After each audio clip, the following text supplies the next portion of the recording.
আচ্ছা, Newton's loss of মোশনে আগের দিন একটা অদ্ভুত জায়গায় শেষ হয়েছিল, যেখান থেকে মানে বন্ধ হয়ে গেছিল বেসিক্যালি রেকর্ড হওয়া। তো সেখান থেকে আজকে শুরু করছি।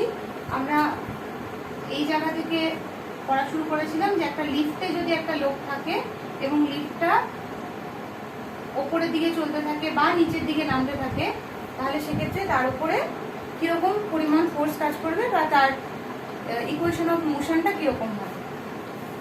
প্রথম কথা আমরা দেখেছিলাম যে যদি লিফটটা স্থির থাকে তাহলে সেক্ষেত্রে কি হবে, সেক্ষেত্রে তার উপরে যে রিয়াকশন ফোর্স সেটা তার যা ওজন নর্মালি এমনি মাটিতে মেঝেতে দাঁড়িয়ে থাকার সময় তার যে ওজন সেটার ইকুয়াল যে রিয়াকশন ফোর্স, সেরকম ইকুয়াল রিয়াকশন ফোর্স তার উপরে কাজ করবে, নিজেকে সে ভারী বা হালকা কিছুই ফিল করবে না।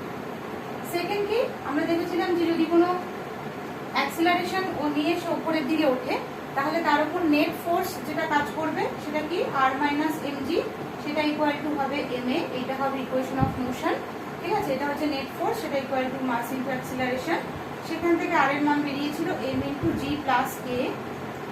তার মানে আমরা দেখে বুঝতে পারছি যে রিয়াকশন ফোর্সটা তার মধ্যে তার উপরে বেশি আসবে আগের তুলনায়। স্থির থাকা অবস্থায় ছিল এমজি, এখন হচ্ছে এমজি প্লাস এম এ, বেশি পরিমাণ সে রিয়াকশন ফোর্স ফিল করবে, নিজেকে ভারী ভাববে। 3 নম্বর কন্ডিশন কি যেটা আজকে পড়বো, সেটা কি অ্যাক্সিলারেশন নিয়ে সে যদি নিচের দিকে নামতে থাকে তাহলে অবভিয়াসলি তার উপরে নেট ফোর্স নিচের দিকে কাজ করছে, যেটা হচ্ছে এমজি মাইনাস আর, সেইটা ইকুয়াল টু হচ্ছে এম এ। ঠিক আছে, সেক্ষেত্রে আর ইকুয়াল টু কত হচ্ছে এমজি মাইনাস এম এ বা এম ইন্টু জি মাইনাস এ। তাহলে বোঝাই যাচ্ছে যে স্থির অবস্থায় তার যে রিয়াকশন ফোর্স কাজ করতো তার থেকে কম রিয়াকশন ফোর্স তার উপরে কাজ করবে, সুতরাং সে নিজেকে হালকা বলে ভাববে।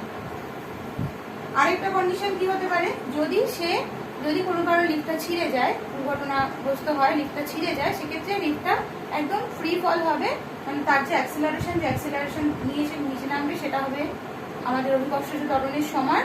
সেক্ষেত্রে আর ইকুয়াল টু হবে M into G minus G equal to 0। তার মানে সে নিজেকে সম্পূর্ণ ওয়েটলেস বলে মনে করবে। ঠিক আছে, 5 নম্বর কন্ডিশন কি? 5 নম্বর কন্ডিশন হচ্ছে যে যদি তার ওপরে এই যে অ্যাক্সিলারেশনটা নিয়ে সে যাচ্ছে, সে অ্যাক্সিলারেশনটা যদি জি এর থেকেও বেশি হয়, অ্যাক্সিলারেশন নিয়ে নিচে নামছে সেটা জি এর থেকেও বেশি, তাহলে এ minus M into G minus এ হবে, এই এ মাইনাস জি হবে, এই পরিমাণ রিয়াকশন ফোর্স তার মধ্যে উপরে কাজ করবে। তার মানে কি রিয়াকশন ফোর্সটা তার উপরের দিকে কাজ করার কথা, সেক্ষেত্রে কিন্তু রিয়াকশন ফোর্সের ডাইরেকশন অনুযায়ী রিয়াকশন ফোর্সটা নিচের দিকে কাজ করবে। এটা একটা অদ্ভুত সিচুয়েশন হবে। ঠিক আছে, এই 5টা সিচুয়েশন আমাদের রয়েছে। এই কি মানে কোন কন্ডিশনে কি হয় এরকম দিয়ে ছোট ছোট প্রশ্ন আসে, যে লিফটে অ্যাক্সিলারেশন নিয়ে উপরে গেলে কি হবে, তার ইকুয়েশন অফ মোশন লেখো, সেটা দিয়ে অঙ্ক আসতে পারে। সিমিলারলি বাকি কন্ডিশনগুলো দিয়েও কিন্তু অঙ্ক আসতে পারে। ঠিক আছে, সুতরাং এটা আমাদের রেডি রাখতে হবে। এবার আমরা যে পার্টটা ঢুকবো, লিনিয়ার মোমেন্টাম বা ভরবেগের ব্যাপারটা আমরা মোটামুটি সবাই জানি যে ভর এবং বেগের গুণফলকে বলা হয় ভরবেগ। এবার কি হয়, যখন দুটো বস্তু মানে ভিন্ন গতিবেগ বা সিমিলার গতিবেগ নিয়ে যখন দুটো বস্তু এগিয়ে আসে, একই ভরের বা আলাদা ভরের হতে পারে, এখানে আমি আলাদা ভর ধরে নিচ্ছি, আলাদা বেগ নিয়ে এগিয়ে আসছে সেটা ধরে নিচ্ছি, এবং তারপরে তাদের মধ্যে কলিশন হয় বা তাদের সংঘর্ষ হয়, মানে দুটো বলকে তুমি দু প্রান্ত থেকে ছুড়ে দিলে তারা কোলাইড করলে কি হবে, দুটো দুদিকে চলে যায়, তাই তো। ধরে নিলাম এ এদিকে যাচ্ছে আর এ এদিকে যাচ্ছে, মানে M1টা এদিকে যাচ্ছে, তাদের গতিবেগ কিন্তু পরিবর্তন হয়ে যাবে, মানে অবভিয়াসলি তোমরা নিজেরা ফিল করতে পারছো। তাই M1 যখন এখানে যাবে তাহলে তার গতিবেগটা সাপোজ V1 হলো, আর M2টা যখন ওদিকে হবে তার গতিবেগটা হয়ে গেল V2। তাহলে ভরবেগের সংরক্ষণ সূত্র কি বলছে, যে আগের মোট ভরবেগ মানে M1 U1 plus M2 U2 equal to হবে সংঘর্ষের পরের ভরবেগ, মানে M1 V1 plus M2 V2। ঠিক আছে, এবার এখানে বিভিন্ন কিছু হতে পারে, দুটো যদি সেম ভরের হয়, এটাই এই মেইন ইকুয়েশন, দুটো যদি সেম ভর হয় তাহলে দুটোকে আমি M ধরবো। ঠিক আছে, কোনোটার গতিবেগ যদি 0 হয়, প্রাথমিক গতিবেগ যেমন এ হয়তো স্থির ছিল, ঠিক আছে, এর গতিবেগ স্থির হয়, তাহলে তার গতিবেগটা 0 ধরবো, u2 সেক্ষেত্রে 0 হয়ে যাবে, এই পার্টটা 0 হয়ে যাবে, এটা m1u1 থাকবে, এটা m1v1 প্লাস m2v2 হবে, ঠিক আছে। বা এটা যদি 0 হয় তাহলে u1টা আমি 0 বলবো। কিন্তু মেইন ইকুয়েশনটা হচ্ছে এইটা, যেখানে আমাদের কিন্তু কন্ডিশন অনুযায়ী আমাদেরকে বসাতে হবে, বুঝতে হবে যে কি বলা হয়েছে। আর যদি আমাকে এরকম বলা হয় যে একটা বলকে একটা টেবিলের মধ্যে ছোড়া হলো, সেক্ষেত্রে ইকুয়েশন, তার ভরবেগ সংরক্ষণ সূত্রের ইকুয়েশনটা কি হবে, সেটা কি হবে, ধর একটা বস্তুকে যখন আমি ছুড়লাম, বলকে আমি যখন টেবিলের মধ্যে ছুড়লাম, টেবিলের তো কোনো অবস্থার পরিবর্তন, বেগের পরিবর্তন কিছু হবে না।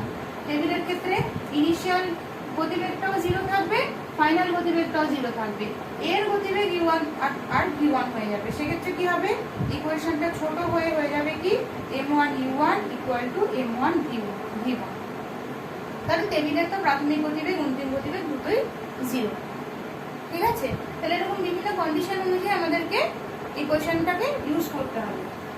আচ্ছা, এইবারে আমরা যখন বন্দুকের গতিবেগটা পড়েছিলাম, বন্দুকের ইয়ের ক্ষেত্রে, যে বন্দুকের নল কেন পিছিয়ে আসে বন্দুক থেকে বুলেট বেরিয়ে যাওয়ার সময় ক্লাস 9-এ, তখন আমরা দুটো জিনিসকে আমরা মানে দুদিক দিয়ে আমরা ব্যাখ্যা করতে পেরেছিলাম। একটা হচ্ছে নিউটনের থার্ড ল, একটা হচ্ছে ভরবেগের সংরক্ষণ সূত্র। দুটো দিয়েই যখন একটা জিনিসকে ব্যাখ্যা করা যাচ্ছে, নিশ্চয়ই তারা দুজন রিলেটেড। দেখা যাক রিলেটেড কিনা। আমি প্রথমে আগে এই ইকুয়েশনটা লিখছি, m1u1 plus m2u2 = m1v1 plus m2v2। এখান থেকে আমি নিউটনের থার্ড লটা যদি আনতে চাই, তাহলে কিভাবে আনবো, আমি m1 কে এক সাইডে নিয়ে আসলাম, আর m2 কে আমি এক সাইডে নিয়ে গেলাম, v2 মাইনাস u2। যেহেতু এইদিকে আমি u1 কে প্রাথমিক বেগটাকে আগে লিখেছি, এখানেও সেটাই লিখতে চাই, তাই এখানে একটা মাইনাস সাইন এনে আমি এটাকে করে দিলাম u2 মাইনাস v2।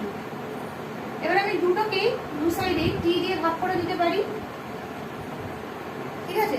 দুটোকে দু সাইডে t দিয়ে ভাগ করা না ভাগ করা সেম, আমি ভাগ করতে চাইছি কারণ আমার উদ্দেশ্য আছে, কারণ আমি ভরবেগের পরিবর্তনের হারটা বার করতে চাইছি। এটা হচ্ছে প্রথমটার ভরবেগের পরিবর্তনের হার, প্রথম বস্তুটার, 1 নম্বর বস্তুর, এটা হচ্ছে 2 নম্বর বস্তুর ভরবেগের পরিবর্তনের হার। 1 নম্বর বস্তুর ভরবেগের পরিবর্তনের হার কখন হচ্ছে,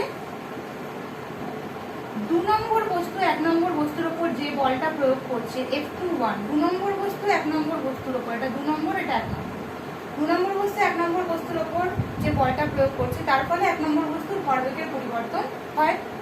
তার মানে এই ভরবেগের পরিবর্তনের হারকে আমি কি লিখতে পারি, F21 লিখতে পারি, ঠিক আছে। আর তেমনি 2 নম্বর বস্তুর ভরবেগের পরিবর্তনটা কেন হবে, 1 নম্বর বস্তু 2 নম্বর বস্তুর উপর যে বল প্রয়োগ করবে তার জন্য হবে, তাহলে এটাকে আমি লিখতে পারি হচ্ছে F12, ঠিক আছে। দেখো এর আগে অলরেডি একটা মাইনাস সাইন বসে আছে, তার মানে F21 যে F12 ইকুয়াল এবং অপোজিট, সেটা সাইন দিয়েই পরিষ্কার হয়ে যাচ্ছে। এবার আমি যেহেতু ভেক্টর আমরা এখন পড়ে ফেলেছি, এগুলো সবগুলোর মাথাতেই আমরা ভেক্টর সাইন ইউজ করব, ঠিক আছে। তাহলে বোঝাই যাচ্ছে যে এই দুটো হচ্ছে, দুটো ফোর্সই হচ্ছে দুটো ভেক্টর এবং তার ইকুয়াল এবং অপোজিট হলো। এবারে এটার থেকে আমি যদি উল্টোটা আনতে চাই, মানে নিউটনের থার্ড ল আমরা পেলাম ভরবেগের সংরক্ষণ সূত্র থেকে, যদি নিউটনের থার্ড ল থেকে আমরা ভরবেগের সংরক্ষণ সূত্র আনতে চাই, তাহলে কিভাবে আনবো, ঠিক আছে। 1 নম্বর বস্তুর উপর প্রযুক্ত বল, এটা আমি তো বুঝতে পারছি, তাহলে এটা 1 নম্বর বস্তু, এই বলটা 1 নম্বর বস্তুর ভরবেগের পরিবর্তন ঘটাবে। আমি যদি ধরে নিই যে 1 নম্বর বস্তুর প্রাথমিক ভরবেগ ছিল এত, অ্যাকচুয়ালি এটা mv1 মাইনাস u1 করা উচিত, তাই না, এটা তো অন্তিম ভরবেগ, এটা প্রাথমিক ভরবেগ, ঠিক আছে, ভরবেগের পরিবর্তনের হার বললেই হবে। আচ্ছা, এটা আমি প্রাথমিক ভরবেগ ধরে নিচ্ছি p1, আর এটা অন্তিম ভরবেগ ধরে নিচ্ছি p1 ড্যাশ। তাহলে এই বলটা 1 নম্বর বস্তুর উপর প্রয়োগ হয়ে ভরবেগের পরিবর্তন ঘটিয়েছে এত পরিমাণ, সেটাকে t দিয়ে ভাগ করলে ভরবেগের পরিবর্তনের হার, 1 নম্বর বস্তুর ভরবেগের পরিবর্তনের হার, সেটা ইকুয়াল টু হচ্ছে 1 নম্বর বস্তুর উপর প্রযুক্ত বল, সেই জন্য এর জায়গায় আমি এটা লিখলাম। এটা 2 নম্বর বস্তুর ভরবেগের পরিবর্তনের হার p2 minus p2 dash by t, আগে মাইনাস সাইন, ঠিক আছে। দুদিকে আমি টি ক্যান্সেল করে দিতে পারি, আগেরবার আমি জোর করে টি এনেছিলাম কারণ আমাকে এই ফোর্সটা আনতে হতো, এবার আমি ফোর্সের যে ইকুয়েশন সেখান থেকে টি ক্যান্সেল করে দিলাম কারণ আমাকে ভরবেগ আনতে হবে। এবার আমি P1 এর সাথে আচ্ছা, এবার P1 plus P2 equal to P1 dash plus P2 dash. এটাই হচ্ছে প্রাথমিক ভরবেগ, মোট ভরবেগ, মানে এটাই তো প্রাথমিক মোট ভরবেগ M1 U1 plus M2 U2, আর এটা হচ্ছে অন্তিম মোট ভরবেগ M1 V1 plus M2 V2। ঠিক আছে, সবগুলোর উপরে ভেক্টর সাইন যদি ইউজ করি,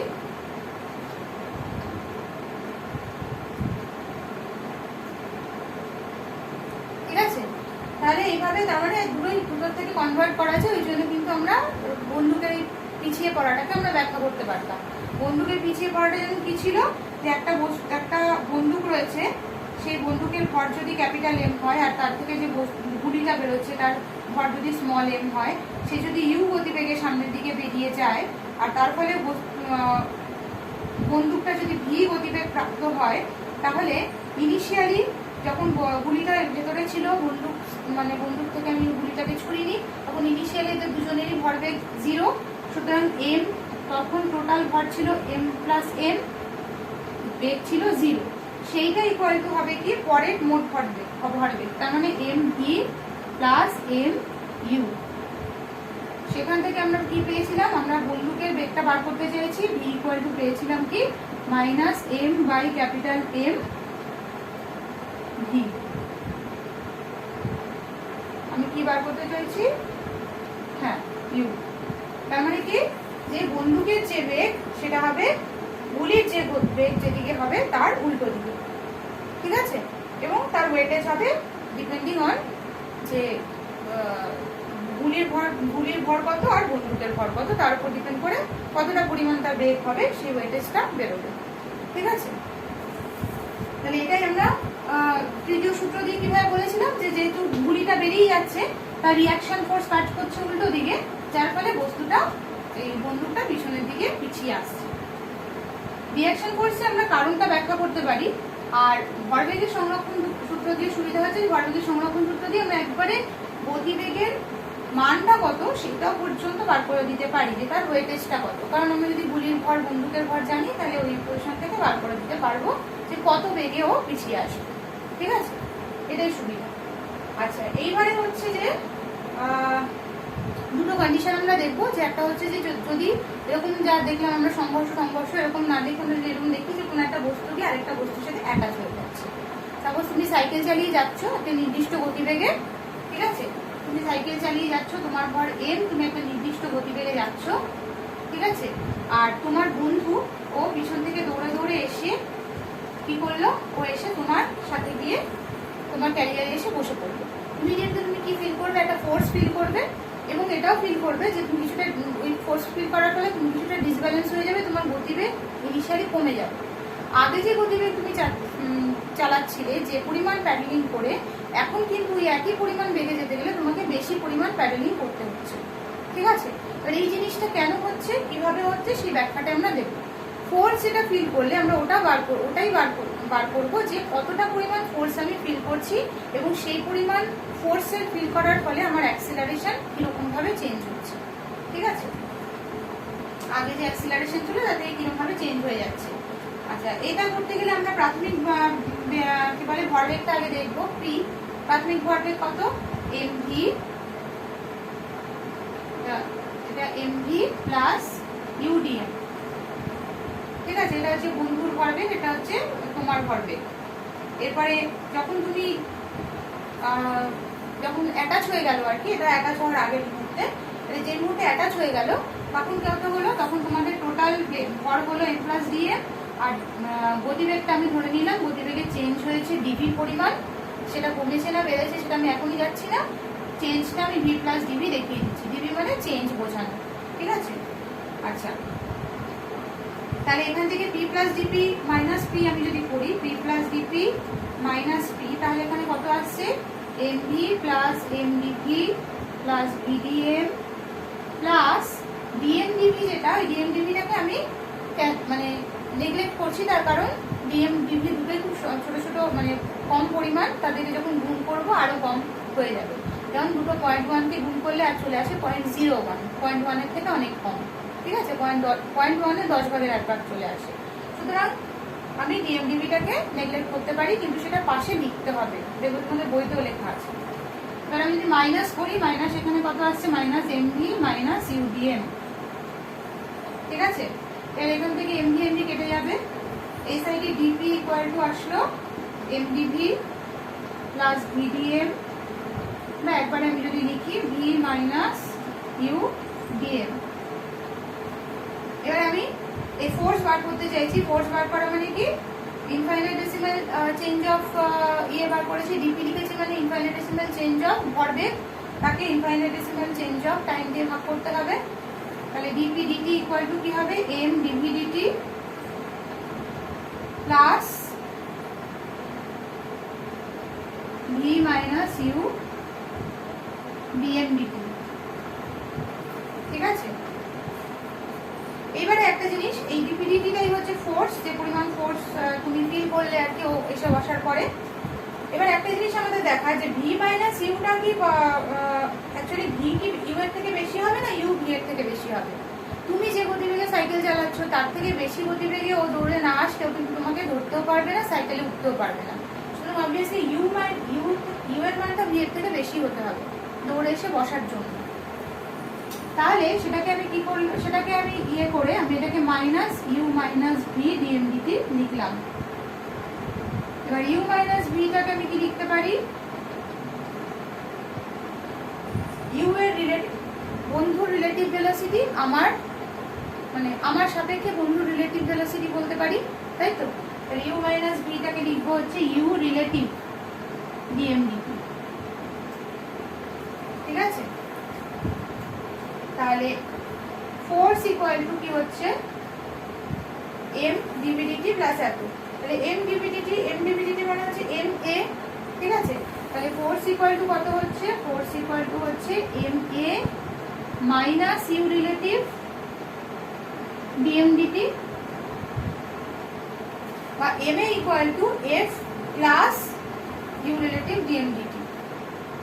ঠিক আছে, তাহলে তোমার এখান থেকে কি বেরোলো, যে ফোর্সটা কি বেরোচ্ছে, ফোর্সটা কিন্তু যে পরিমাণ বেরোচ্ছে সেটা তোমার যে অ্যাক্সিলারেশনটা তুমি এমনিতে তুমি যে অ্যাক্সিলারেশনটা পেতে, সেই অ্যাক্সিলারেশনের থেকে কিন্তু মানে ইউ রিলেটিভ ডিএমডিতে এই পরিমাণ কম তুমি ফোর্সটা ফিল করছো। ঠিক আছে, এবং আমি যদি ঘুরিয়ে বলি এম এ তোমার অ্যাক্সিলারেশনটা কি হবে, তোমার অ্যাক্সিলারেশনটা হবে ফোর্স প্লাস ইউ রিলেটিভ ডিএমডিটি। আমি যদি ঘুরিয়ে লিখি এম এ ইকুয়াল টু হচ্ছে ফোর্স প্লাস ইউ রিলেটিভ ডিএমডিটি। তার মানে তোমার যে অ্যাক্সিলারেশনটা এখানে ও এসে বসার পরে তুমি যে অ্যাক্সিলারেশনটা ফিল করছো, যে ত্বরণটা তুমি ফিল করবে, সেই ত্বরণটা কিন্তু যে পরিমাণ ফোর্স তুমি ও অ্যাপ্লাই করলো, যে পরিমাণ ফোর্সটা এসে অ্যাপ্লাই করলো সেটার সাথে কার উপরে ডিপেন্ডেন্ট হবে, কতটা তোমার ওজন চেঞ্জ হলো তার উপরে ডিপেন্ড হবে। মানে ও কি রোগাকেও এসে বসলো, হ্যাঁ, যার ফলে ডিএমডিটির পরিমাণটা কম হলো, নাকি কেউ বেশ ভারী কেউ এসে বসলো, তার উপরে ডিপেন্ড করবে। আর সে কত গতিবেগে, তোমার থেকে কত বেশি গতিবেগ নিয়ে সে দৌড়ে ছুটে এসে বসেছিল তার উপরও ডিপেন্ড করবে। ঠিক আছে, মানে খুব স্পিডে কেউ তোমার থেকে অনেক বেশি স্পিডে এসে খুব তাড়াতাড়ি এসে সে বসে পড়লো, তাহলে তার রিলেটিভ ভেলোসিটি বেশি, কিন্তু সে রোগা, সেক্ষেত্রে তার যে পরিমাণ চেঞ্জ অফ হলো, মানে ভরের পরিবর্তনের হার যেটা সেইটা কম হলো, সেক্ষেত্রে একরকম হবে। আবার যদি কেউ খুব জোরে ভেলোসিটি নিয়ে আসে, মানে তোমার থেকে বেশ অনেকটা বেশি ভেলোসিটি নিয়ে, ইউ রিলেটিভটা অনেকটা বেশি নিয়ে এসে বসলো, কিন্তু সে বেশ ভারী, তার ওয়েট বেশ বেশি, সেক্ষেত্রে ডিএমডিটির পরিমাণ কিন্তু আরো বেশি হবে, ডিএমডিটির পরিমাণটা আরো বেশি হবে, সেক্ষেত্রে তোমার অ্যাক্সিলারেশনটা কিন্তু আরো বেশি পরিমাণে তার উপরে ডিপেন্ডেন্ট হবে। ঠিক আছে, তাহলে F equal to U relative DMDT, বোঝা গেল। তাহলে যে পরিমাণ ফোর্স তুমি, এটা ডিপেন্ড করছে দুটো জিনিসের উপর, কত পরিমাণ ফোর্স অ্যাপ্লাই হচ্ছে, আর একটা হচ্ছে কত পরিমাণ ভর চেঞ্জ হচ্ছে তার উপরে ডিপেন্ড করছে। ঠিক আছে, এইবার আমরা আরেকটা জিনিস করি, সেটা হচ্ছে যদি উল্টোটা হয়, তুমি ক্যারিয়ারে কোনো তোমার বন্ধুকে নিয়ে যাচ্ছিলে, এবার সে কি করলো, সে রাস্তার মাঝখানে নেমে গেল, দাঁড়া আমি এখানে নামবো বলে, সেক্ষেত্রে কি হবে, তার মানে কি আগে এইটাতে আমরা দেখেছিলাম যে মানে ভরটা বেড়ে যাচ্ছে, আর ওটাকে আমরা দেখবো কি ভরটা কমে যাচ্ছে। এর একটা এক্সাম্পল যেটা তোমাদের বইতে দিয়েছে, এই একই জিনিস কিন্তু আরো ভালো এক্সাম্পল দিয়েছে যে রকেট যখন চলা শুরু করে, রকেটের পিছনে একটা জ্বালানি চেম্বার থাকে, সেখান থেকে জ্বালানি মানে ইগনিশন হয়, জ্বালানিটা জ্বলে ধোঁয়াটা পেছন দিক দিয়ে বেরোতে থাকে। তাহলে কি হয় বেসিক্যালি যে কিছু পরিমাণ যে জ্বালানি, সেই জ্বালানি কিন্তু আস্তে আস্তে ক্ষয়প্রাপ্ত হচ্ছে, ডিএম পরিমাণ জ্বালানি হয়তো বেরিয়ে যাচ্ছে। আমি ধরে নিচ্ছি যে ডিএম পরিমাণ জ্বালানি বেরিয়ে যাচ্ছে, আর এর হয়তো টোটাল ভর ছিল হচ্ছে এম। ইনিশিয়ালি রকেটের ভর ছিল, যখন আমি এম বলছি তখন ওকে আমি জ্বালানি ভরটা ধরেই আমি বলছি তার ভর হচ্ছে এম, এবং সে হয়তো ভি গতিবেগে যাচ্ছিল, আর এ ইউ গতিবেগে বেরিয়ে গেল। ঠিক আছে, এইবারে এইখানে কিন্তু আমি যখন প্রাথমিক ভরবেগ, এবার আমি এখানে যদি আমি হিসাবটা করতে চাই, যে অ্যাক্সিলারেশনের হিসাবটা করতে চাই, তাহলে কিভাবে করব? প্রথমে আমি দেখবো প্রাথমিক ভরবেগ কত। প্রাথমিক ভরবেগ হচ্ছে এমভি। ঠিক আছে, অন্তিম ভরবেগ কত?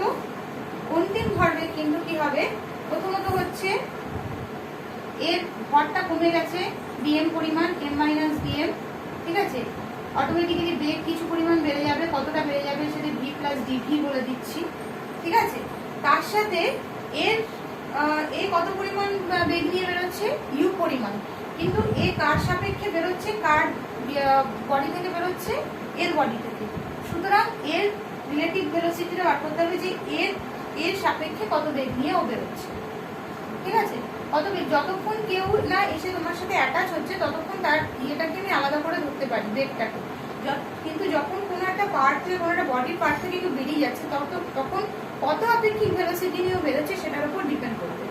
ঠিক আছে, খুব স্পিডের মাথায় কেউ যদি বেরিয়ে যায় তাহলে দেখা যাবে হয়তো বেশি ফোর্স তুমি ফিল করছো। ঠিক আছে, আর যদি খুব আস্তে আস্তে সে নামলো তখন তুমি হয়তো কম ফোর্স ফিল করবে, হয়তো না অবভিয়াসলি কম ফোর্স ফিল করবে। তাহলে তার এক্ষেত্রে যেহেতু আমি এইদিকে যদি পজিটিভ ধরে রাখি, তাহলে এই দিকটা আমার নেগেটিভ ধরতে হবে। তাহলে এর রিলেটিভ ভেলোসিটিটা কত হবে? ইউ মাইনাস মাইনাস ভি, সেক্ষেত্রে হবে U plus V into DM. ঠিক আছে, পি প্লাস ডি। তাহলে এবারে আমি এখান থেকে ফোর্সটা যদি বার করতে চাই, তার আগে আমি ভরবেগের পরিবর্তনটা বার করি। P plus DP minus P equal to কত হচ্ছে? M V minus VDM plus M DB. DM ডিবিটা এখানেও নেগলেক্ট করবো, ওর এটা হচ্ছে ইউ ডিএম প্লাস ভিডিএম। ঠিক আছে, minus MV, minus P minus MV. তাহলে এখানে এই দুটো কেটে গেল, ভিডিএম কেটে গেল।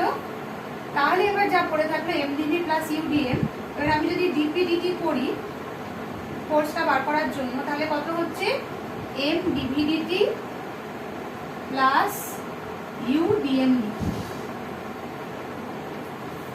ঠিক আছে, DVDT equal to M DVDT plus U DM DT. তাহলে এখান থেকে আমি যদি ডিপিডিটি মানে হচ্ছে force equal to M A plus U DM DT. এইবারে এখানে আমি বলছি যে একটা ফোর্স অ্যাপ্লাইড হচ্ছে, কিন্তু সত্যি কথা বলতে রকেট থেকে যখন কোনো মানে জ্বালানি বেরিয়ে যাচ্ছে তখন বাইরে থেকে তো কোনো ফোর্স অ্যাপ্লাই হচ্ছে না, ওর বেরোচ্ছে তার রিয়াকশন একটা ফোর্স কাজ করছে ঠিকই, কিন্তু বাইরে থেকে কোনো এক্সটার্নালি আলাদা করে কোনো ফোর্স এসে অ্যাপ্লাই করছে না। যেটা যখন এসে তোমার সাইকেলের ক্যারিয়ারে কিছু পেছনে এসে কেউ এসে বসেছিল, তখন সে এসে একটা কিন্তু এক্সটার্নাল ফোর্স অ্যাপ্লাই করেছিল। ঠিক আছে, কিন্তু যখন সে নেমে যাচ্ছে তখন সে নিজে একটা ফোর্স নিয়ে নেমে যাচ্ছে, তার একটা রিয়াকশন ফোর্স তোমার উপর কাজ করছে, সেটা ঠিক আছে। কিন্তু বাইরে থেকে কোনো এক্সটার্নালি কোনো ফোর্স এসে কিন্তু তোমার উপর কাজ করছে না, সেইটা ধরে নিলে আমি যদি এফ কে 0 ধরি, যে এক্সটার্নাল ফোর্স 0 হলে কি হবে? এটা যদি 0 হয় তাহলে M A plus U DM DT. তার মানে সেখান থেকে আমি যদি এর ভ্যালুটা বার করি তাহলে কি হচ্ছে? Minus U by M DM DT. ঠিক আছে? তাহলে এই পরিমাণ ত্বরণ, তাহলে ত্বরণটা কিসের কিসের উপর ডিপেন্ড করছে? প্রথম কথা হচ্ছে এখান থেকে কি বোঝা যাচ্ছে, ত্বরণ যেদিকে বস্তুটা বেরোবে তার উল্টো দিকে ত্বরণ হচ্ছে। ঠিক আছে? যেটা আমরা ওই ইয়েতে দেখেছিলাম যে রিয়াকশন ফোর্সের ফলে কি হয়, বস্তুটা সামনের দিকে আরো স্পিডে এগিয়ে যায়। এটা আমরা রকেটের জ্বালানির ক্ষেত্রেও একটা ক্লাস 9-এ একটা ব্যাখ্যা ছিল, সেখানে পড়েছিলাম। এখানে আমরা সেটা পরিষ্কার দেখতে পাচ্ছি যে রকেটটার ত্বরণ হচ্ছে কি হচ্ছে, বস্তুটার উল্টো দিকে। তুমি কখন ফিল করবে, তুমি দেখবে যে তোমার বন্ধু যেদিকে পিছনের দিকে নেমে গেল, পিছনের দিকে নেমে গেলে তুমি তোমার কিছুটা স্পিড সামনের দিকে বেড়ে যাবে। ঠিক আছে? তাহলে এই ইকুয়ালটু হলো মাইনাস ইউ। এবার কিসের কিসের উপর ডিপেন্ড করবে, যে কতটা পরিমাণ জ্বালানি বেরোচ্ছে তার উপরও কিন্তু ডিপেন্ড করবে। অনেকটা পরিমাণ যদি জ্বালানি বেরিয়ে যায় তাহলে কিন্তু তোমার কি বলে ইউ বাই এম যেহেতু রয়েছে, এম এর উপর সে ডিপেন্ড করে যাচ্ছে। ঠিক আছে? তাহলে যত গতিবেগে সে বেরোচ্ছে সেই পরিমাণ তোমার ত্বরণ হবে, তার উপর তোমার ত্বরণের ওয়েটেজে ডিপেন্ড করবে। আর কত পরিমাণ তোমার জ্বালানি ক্ষয় হচ্ছে তার উপরে ডিপেন্ড করবে। দুটোর যে অনুপাতটা, সেই অনুপাতের উপর ডিপেন্ড করবে যে তোমার ত্বরণটা কতটা হবে। ঠিক আছে? খুব বেশি পরিমাণ জ্বালানি যদি খুব অল্প বেগ নিয়ে বেরোয় তাহলে দেখো ত্বরণের পরিমাণ কমে যাবে। আর যদি কম পরিমাণ জ্বালানি প্রচুর পরিমাণ বেগ নিয়ে বেরোয়, যেটা অ্যাকচুয়ালি রকেটের ক্ষেত্রে হয়, তাহলে তোমার ত্বরণ অনেক বেশি হবে। মানে তোমার বলছি এই রকেটের আর কি ত্বরণ বেশি হবে। সেরকমই তোমার বন্ধু যে হয়তো সে খুব ভারী তার চেহারা, সে হয়তো খুব আস্তে বেগ নিয়ে সে পিছনের দিকে নামলো, আস্তে করে সে পিছনে নেমে গেল, তাহলে তুমি অতটা ত্বরণ ফিল করবে না সামনের দিকে। কিন্তু তোমার একটা সে একটা রোগা কোনো একটা বন্ধু আছে, সে খুব স্পিডের মাথায় পিছন দিকে নেমে গেল, তাহলে কিন্তু তুমি সামনের দিকে একটা বেশি পরিমাণ ত্বরণ ফিল করবে। আরেকটা কিসের উপর ডিপেন্ড করে, সেটা হচ্ছে ডিএমডিটি, মানে কত পরিমাণ ভরের চেঞ্জ হলো, ভরের পরিবর্তনের হারের উপর ডিপেন্ড করছে। ঠিক আছে? তাহলে মোটামুটি আমরা এই চ্যাপ্টারটা কমপ্লিট করতে পারলাম এবং বোঝাতে পারলাম যে কিভাবে কি হচ্ছে। ঠিক আছে? আশা করি। আর এই চ্যাপ্টারটা এখানেই আমরা শেষ করছি। আর তো এই চ্যাপ্টারে কিছু নেই। এই চ্যাপ্টারে এইগুলোর ওপর এই ডেরিভেশনগুলো, দুটোই ডেরিভেশনই খুব ইম্পর্টেন্ট। একটা হচ্ছে এসে জুড়ছে আর একটা হচ্ছে বেরিয়ে যাচ্ছে। এই দুটো ডেরিভেশনই খুব ইম্পর্টেন্ট। আর এখান থেকে অঙ্ক তোমাদের আসতে পারে। ঠিক আছে? এরকম একটা কোনো সিচুয়েশন দিয়ে তোমাদের কোনো একটা অঙ্ক দিল, সুতরাং পুরোটাই খুব ভালো করে পড়তে হবে। ঠিক আছে? এইসব এই পুরো চ্যাপ্টারটাই প্রচন্ড ইম্পর্টেন্ট। স্পেশালি পার্ট 2 এবং পার্ট 3-তে যা পড়লাম এটা খুবই ইম্পর্টেন্ট। ঠিক আছে? ভালো করে